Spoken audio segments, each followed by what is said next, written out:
Polemik finansial antara Ruben Onsu dan Sarwenda kembali menjadi sorotan setelah pihak Ruben merasa kecewa karena persoalan kunjungan debt collector justru dibawa ke hadapan media.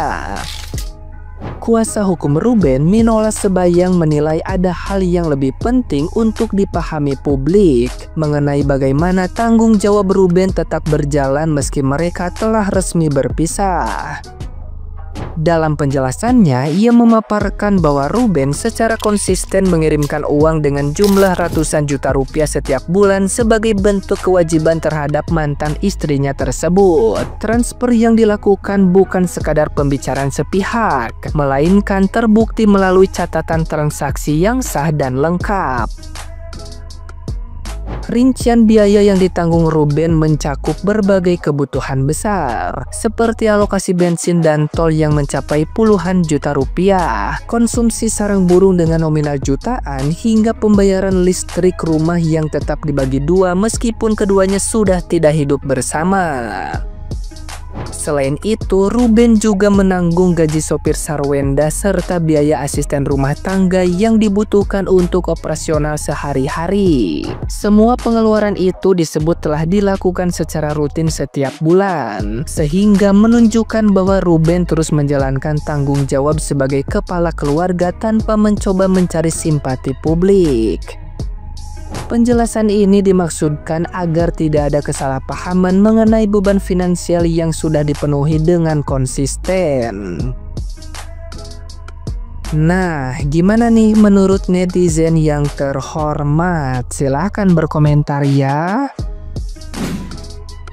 Baru-baru ini, dua orang debt collector datang ke rumah Sarwenda untuk menagih cicilan mobil Range Rover yang tercatat atas nama Ruben Onsu. Menurut laporan media, Sarwenda mengaku kaget karena dia merasa tidak punya urusan dengan mobil itu. Apalagi mobil tersebut dibeli setelah mereka bercerai. Pihak Ruben langsung membantah lewat kuasa hukumnya, Minola Sebayang. Ia menyebut cicilan itu sebenarnya hanya telat 1 hari, bukan menunggak berbulan-bulan seperti rumor yang beredar. Selain itu, mereka menilai penagihan debt collector itu tidak sesuai dengan prosedur, karena seharusnya ada surat peringatan dulu dan alamat penagihan mestinya ke Ruben, bukan ke rumah Sarwenda. Sarwenda sendiri tegas kalau debt collector datang lagi, ia siap menempuh jalur hukum. Dan bagaimana menurut kalian? Jadi janda tapi dapat tunjangan sebulan 242 juta dengan 2 anak. Hebat banget itu ya. Jadi ada sekarang itu ribut-ribut antara Ruben Onsu dan Sarwenda ya. Mereka kan sudah bercerai gitu loh. Aku nggak mau ngomongin kasus yang ribut antara mereka gitu kan, tentang debt collector yang nagih ke rumah Sarwenda, sedangkan itu katanya utangnya Ruben Onsu gitu kan ya. Aku nggak mau ngomongin itu karena aku nggak mau berpihak ke salah satunya juga ya. Ini hanya ingin membicarakan tentang tunjangan yang kata pengacara Ruben Onsunya diberikan kepada Sarwenda dan 2 anaknya sebulan itu sekitar 240 jutaan ya. Itu besar banget ya. Nggak usah kerja, nggak usah ngapa-ngapain, udah bisa hidup dengan nyaman. Kalau kayak gitu mau dong jadi janda. Nggak mau. Dari yang awalnya membahas Sarwenda didatengin debt collector sampai bahas anak dan uang bulanan, buat yang ketinggalan beritanya, di sini gue bakal bantu jelasin secara netral dari kedua belah pihak. Tepatnya di 7 November hari Jumat, rumah Sarwenda didatengin debt collector. Mereka datang untuk menagih uang cicilan mobil yang diatasnamakan oleh mantan suami Sarwenda, yaitu Ruben Onsu. Pengacara Sarwenda juga sudah memberikan pernyataan bahwa betul itu mobil bukan atas nama Sarwenda, bahkan mobil itu dibeli oleh mantan suami Sarwenda, Ruben Onsu, setelah perceraian mereka. Dan ada kemungkinan ada kesalahan dari pihak debt collector karena dari pihak Ruben Onsu sudah menyatakan bahwa tidak ada menyantumkan nama Sarwenda, alamat ataupun kontak pribadi dia.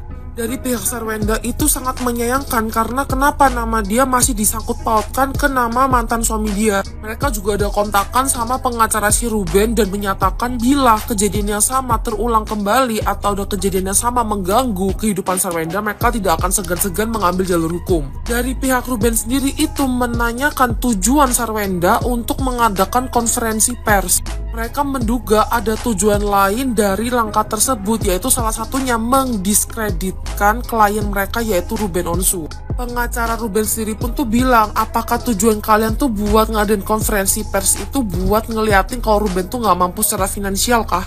Kan kalau emang tuh salah alamat tinggal bilang kalian salah alamat. Pengacara Ruben akhirnya mengungkit juga masalah uang bulanan yang diberikan Ruben ke Sarwenda. Kudu dicatat, bukti yang diberikan oleh pengacara tersebut itu bukti transfer di tahun 2024, jadi 2025 belum ada yang tahu juga. Beliau juga mengeluarkan statement bahwa Sarwenda itu sering menghalang-halangi anak-anak mereka untuk bertemu dengan Ruben Onsu. Dan juga dianggap Sarwenda itu mengeksploitasi anak mereka karena sampai malam itu bisa jadi anaknya itu ikut nge-live. Di akhir wawancara tersebut, pengacara Ruben Onsu mengeluarkan statement mana masalah yang lebih besar. Debt collector datang yang belum pada waktunya dan cukup dijawab seperti yang saya sampaikan, atau seorang ibu yang mengajarkan anaknya bertemu dengan ayahnya. Respon netizen terhadap berita ini tuh sangat pro dan kontra. Di satu sisi, mereka menyatakan bahwa uang 200 juta yang dipermasalahkan itu sangat-sangat masuk akal. Melihat sekolah anak-anaknya, kehidupan anak-anaknya, aktivitas anak-anaknya itu. Di sisi lain, mereka juga sangat-sangat menyayangkan sikap Sarwenda kalau memang benar adanya dia tidak membiarkan anak-anak mereka ketemu dengan ayah mereka sendiri. Kalau mungkin kalian ada informasi tambahan, bisa langsung komen aja di bawah ya. Kenapa Sarwenda mau sama Ruben dulu ya? Padahal kalau dia nggak nikah sama dia, maksudnya kalau Wenda nggak nikah sama Ruben, pasti berjodoh sama yang lebih ganteng. Ditanya kenapa? Kakak susah lah kalau nanya ke sesama manusia, tanyanya sama Tuhan lah. Karena Tuhan yang punya takdir, Tuhan yang memberikan kita takdir. Mau sama siapa, kenapa mau, Tuhan yang membolak-balikan hati dan jiwa manusia. Atau bertanya sama Wenda deh, kenapa dulu dia mau sama RO? Menurutku by the way, meskipun mereka sekarang udah nggak berjodoh, tapi RO itu orangnya baik kok. Pandai bertutur kata, rezekinya lancar. Emang kurangnya apa? Ya mungkin karena kurang. Tapi kita kan nggak bisa membuli. Semua orang jika tutur bahasanya atau perbuatannya atau pokoknya kelakuannya baik, kayak manapun tampangnya, dibilang orang pun nggak ganteng atau biasa-biasa aja, tertutupi kok itu. Karena nggak selamanya juga tampang itu sebagai modal utama seseorang perempuan mau kepada laki-laki. Dan kalau dulu Wenda nggak mau sama RO, nggak ada dong nanti anak-anak mereka tuh, anak-anak yang cantik itu.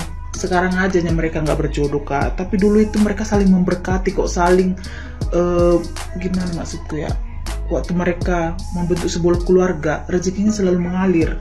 Berarti Ruben beruntung dapat Wenda, Wenda juga beruntung dapat Ruben dulunya waktu masih berjodoh.